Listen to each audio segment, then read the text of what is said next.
भसुरा से छुआईनी रे कि लड़कोरा भैनी रे कि लड़कोरा भैनी रे भसुरा से छुआईनी रे भसुरा से छुआईनी रे बलम बाड़े बॉम्बे देवर रहे दिल्ली खाना परोस के ले गईनी रे भसुरा से छुआईनी रे भसुरा से छुआईनी रे कि लड़कोरा भैनी रे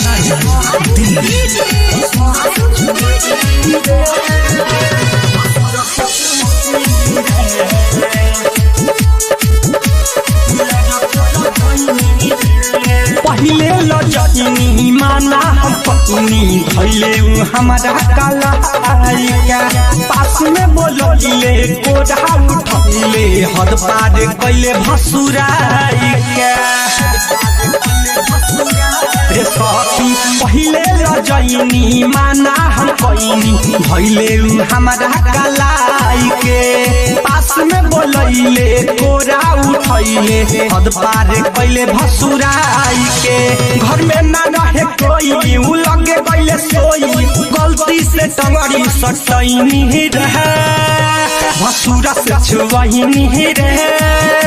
कि लड़कोरा भैनी रे भसुरा से छुआईनी रे भसुरा से छुआईनी रे भसुरा से छुआईनी रे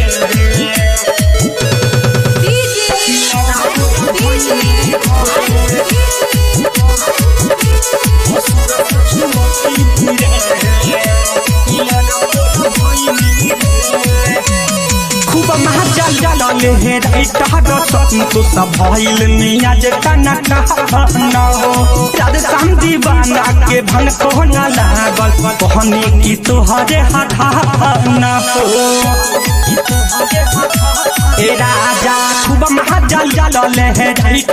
संतोष भइल नियाज कना कहना हो